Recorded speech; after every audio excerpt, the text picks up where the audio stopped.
Ghosts of the Future Issue 3. How has it been a week since the first emerald was gotten from the special stage? They can just go into a special stage at any time. And instead of explaining that, instead of explaining why they can't just go and get an emerald anytime, the story is preoccupied with explaining why Silver had no pants in the special stage. It's because Sonic subconsciously changed his outfit using Chaos Control when they used the Warp Ring. That's a hand wave. Why would Sonic want him to lose the pants?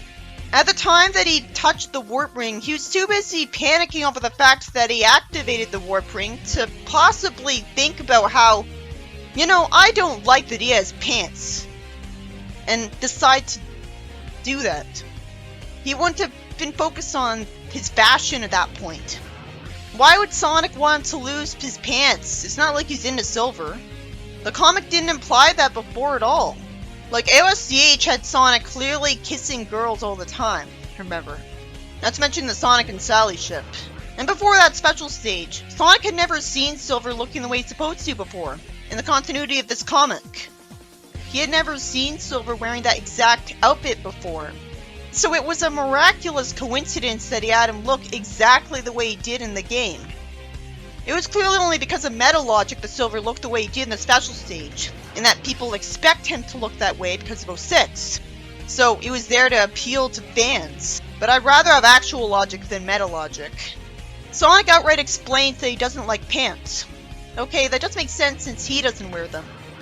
Does he not like shirts either? Is that why he got rid of Silver's shirt as well? It's interesting to see that as Sonic, who actively uses Chaos Control, would casually abuse his power over it to get rid of Silver's clothes of all things, because he doesn't approve of its fashion sense. It takes the reckless troll part of his personality and takes advantage of it. That's more entertaining than how Shadow handles Chaos Control. It makes him seem even more skilled in it than Shadow because he uses it for unexpected things. Because since when does Shadow even use Chaos Control subconsciously, let alone for a precise, mundane thing? If Shadow used it subconsciously, he'd be much more effective. And we actually saw that in issue 159 of Archie. All he did was, panic at seeing a bunch of Neo-Metal Sonics, and they were destroyed. In retrospect, that was probably because he used Chaos Control to tear them apart by warping away certain parts of them. Now that a bunch of my time has been wasted because of that first page's skewed priorities, Shadow tells them to just help him with the problem at hand. And it's a good thing Sonic called these creatures around him Chao, because I couldn't possibly figure that out based on the art. And I would have been able to appreciate it more for being original if the art was in color. But instead it just adds to the fact that they're already off model because they're not colored in at all. They look more like dogs than anything, especially the one on the right there, because of their black noses. Since when do Chao have noses at all?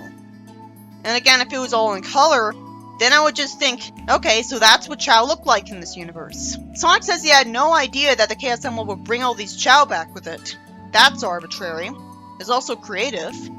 But again, it's another time where the comic has something creative happen by breaking the rules of how the game universe works, which just makes it confusing.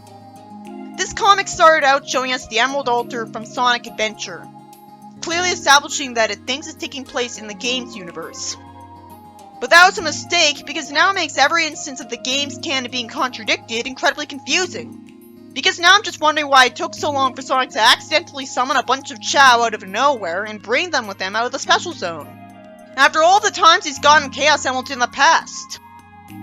There weren't any Chao around him last issue, so this doesn't make any sense. There weren't any Chao in the Special Zone, we saw that. This comic should have immediately established that, for example, Manic and Sally are characters in this universe, and they're both royalty. That'd make it clear that it's not the games, and so things are gonna work however the writer wants. Instead of the Emerald Altar being outside in the open on Angel Island, it could be in a completely different place. Like Station Square could be just a field with a pond in it, like a town.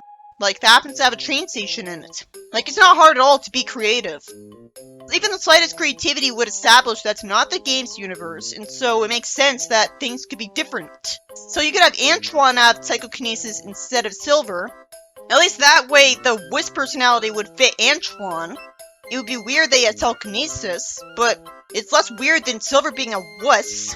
Because it's like the games, but not like the games, I find it incredibly distracting that the writer is just making things up as things go along. Granted, I'll take creativity over lack of it any day. Aside from the gore, this is better than any comic Flint's ever written. But you can be creative without being confusing. Like, for example, giving a character psychokinesis when he wouldn't normally have it. It would also be confusing, but it would lead to him being more competent and doing stuff that he doesn't normally get to do, which is ultimately better as a story idea. Well, these Chao being here basically contribute nothing to the plot other than wasting our time, and are confusing.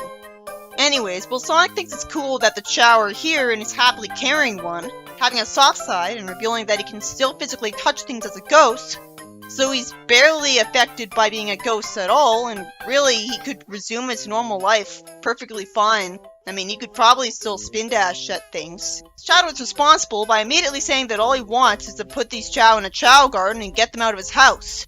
How does Silver not know what a Chao garden is? Won't the internet have told him? Was I always supposed to believe that Chao are really rare? I figured Chao were the common household pets of the Sonic universe.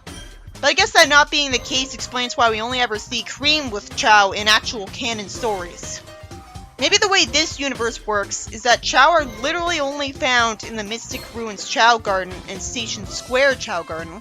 Those two Chao Gardens are the only places that Mobians can interact with them other than the Chao world.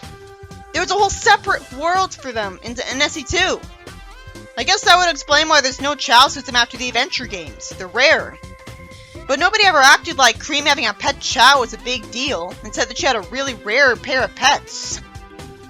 So it seemed like Chao were the puppies of the Sonic universe. If they're beloved as pets because they're cute and docile, they would have been bred a lot and sold in pet stores. There'd be a lot more Chao in the future, now that they've been discovered. And Silver isn't asking what Chao are, but you'd think he would know what a Chao garden is if he knows Chao exists. A Chao garden is clearly a place where a bunch of Chao live in the wild.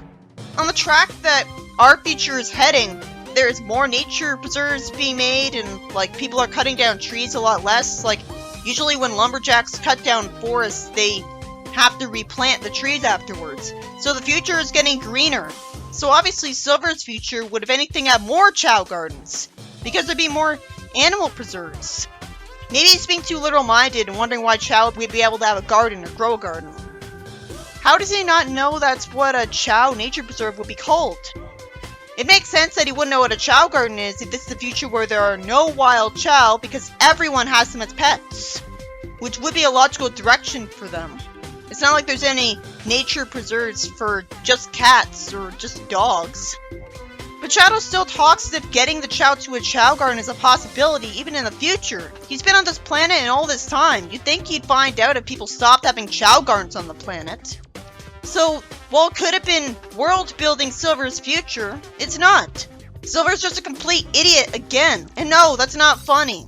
The writer called Silver an idiot in the last issue in one of the descriptions of one of the pages for touching the warp ring. That doesn't make it funny. Shadow explains what a Chao garden is and says that they have unusually high levels of chaos energy, naturally because of all the magical Chao there. Again, you'd think Silver would know about that. Silver asks if they could just use a natural chaos energy radar of theirs to find a Chao garden. He asks if Sonic could do that. Sonic says that he doesn't know how, and explains that because the emeralds have been absent for centuries, he hasn't gotten the chance to practice finding chaos energy hotspots. If there are still Chao gardens in the future, and Chao gardens are chaos energy hotspots, he would have had 200 years to practice finding chaos energy hotspots by trying to find Chao gardens. So that's a bullshit excuse. He had nothing to do in 200 years by hanging around Shadow.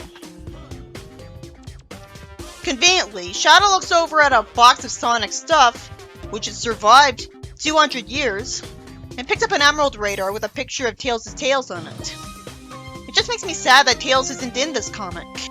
Couldn't they have had a different dimension version of Tails join them permanently at some point? Like, why not?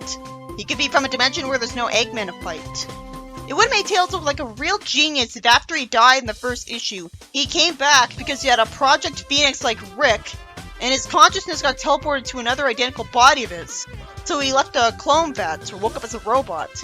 Robo-Robotnik returned from the dead, like, every time he died, because he just got teleported to a backup robot body.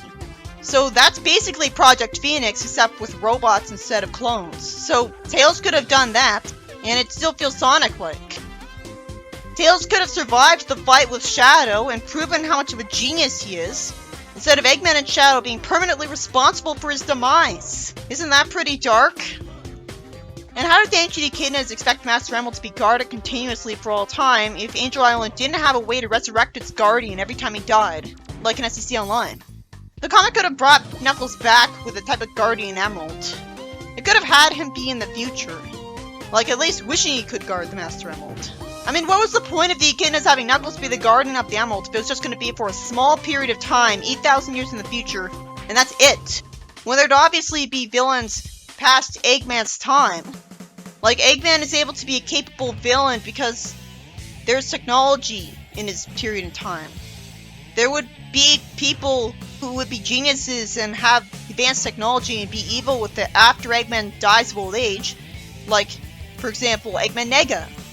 Well, we better hope that Knuckles has children, so that his children can be the Guardians later. Well, that's a kind of risky gamble to hope when Knuckles is supposed to spend literally his entire life interacting with nobody and guarding the Master Emerald. Like, there was no one there in the games to tell Knuckles, oh yeah, part of the guardianship is that you have to make sure that you have heir at some point in your life. We never see Knuckles trying to have a girlfriend, like outside of Archie. Sonic suddenly gets overprotective of his stuff and tells Shadow not to mess with it, even though clearly they need the Emerald Radar right now. And Sonic can physically interact with stuff just fine. If he couldn't, he'd be more justified in getting to the habit of telling Shadow not to mess with his stuff when he can't, because he doesn't want to break it and there'd be nothing he could do to stop him from it. Shadow says that because their next destination is so close, according to the radar, that'll make the Chaos Control easier. Apparently the idea of it having a range limit was an idea before Ian Flynn, but it was never implied in the games. He's the ultimate life form. What does that mean then? Why would he need something to make his Chaos Control easier? It wouldn't be so confusing if the game's universe clearly established the full limits of his powers.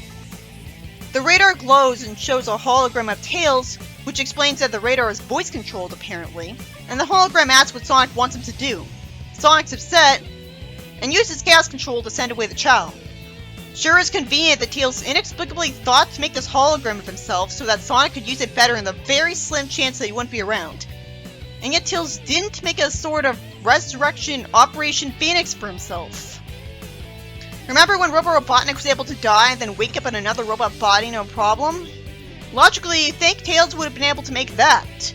Even if it's a universe where there's no roboticization, that doesn't matter. Anyone as smart as Tails could make roboticizers. He can make anything if he can make a fake Chaos Emerald. Sonic warps the Chao to Green Hill Zone, so it's new that it's a Chao guard now. And he anxious because he failed to save Tails. Tails could have avoided this if he had made a robot that Sonic could activate that would basically replace him in the event that Sonic would outlive him. And Tails is a cautious type, so he would have prepared for the worst.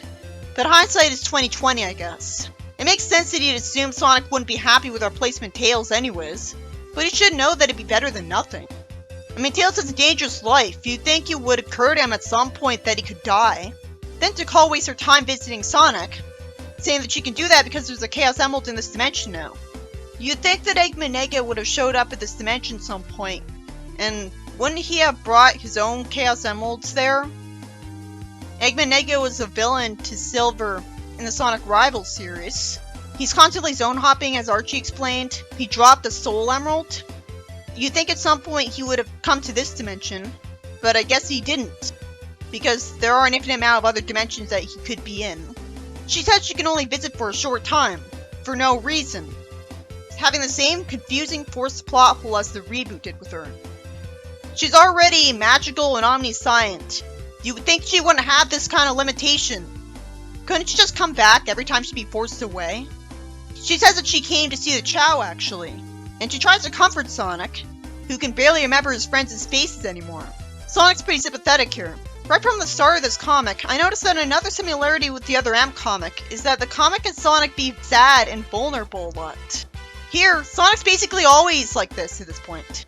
But at least in Other M, he was usually in a good mood, or at least trying to be. Because he wasn't depressed because he outlived all of his friends. And just like in Other M, the premise is that Sonic was separated from his friends and he misses them. The premise, on paper, is darker than Other M because Sonic's friends were all killed. But it doesn't seem as dark as Other M in most of the issues because there isn't nearly as much gore as in Other M. So it does a good job distracting you. But at least in Other M, I didn't have to put up with the fact that Sonic was a ghost the whole time. Takahol reassures Sonic that it's okay to cry because it'll help, being in the role that Sonic was in with Elise at the end of 06. Both Sonic and Elise tend to avoid angst if they can help it and would rather suppress it, and Sonic even says he was running away from his problems. This issue by Evan Stanley didn't get much done. I think he could have skipped this issue and missed nothing. For no logical reason, Silver and Sonic returning from the Special Zone with an emerald brought a bunch of Chao back with them. And that's the whole excuse for the issue. It's really confusing that apparently it's been a week since then, because I'm just wondering why Sonic and Silver don't get all the emeralds in a row in one day, if they can just use the warp ring whenever they want, wherever they want. And the fact that Shadow hates having all these Chao in his house is even more confusing, because why would he have them there for a week if he thinks they can't survive there? It'd make more sense if it was taking place only seconds after the previous issue, like I expected. Not a week. So the story's about Sonic using the Emerald radar that Tails had made to teleport the Chao to Green Hill Zone, where there's apparently a Chao garden. Most of the story is wasted on Sonic angsting about Tails being gone in the future after a hologram of him was projected from the radar, which just rubs it in that he's not in the comic. Did it really have to be written that Shadow was brainwashed into killing Tails? It wouldn't be so bad if Tails was gone because, naturally, he wouldn't be around in Silver's future 200 years from now. I could understand that. We didn't even need to have it be Shadow who killed Sonic, let alone Tails. They could have all died of natural causes. I mean, he could have been killed by something else and become the Spirit of the Emeralds. Yeah, having it be in the future is too restrictive because barely any of the Sonic characters can still be around. At least that means the plot is what's focused on and it keeps progressing. We didn't have our time wasted with the Chaotix bickering with each other, for example. I say that, but I don't think the plot actually progressed in this issue. It had its own plot, but that plot was complete padding. We already knew that Sonic missed his friends. Right before the start of this issue, there was a link in the descriptions to an extra comic, which makes me wish the whole comic was in color.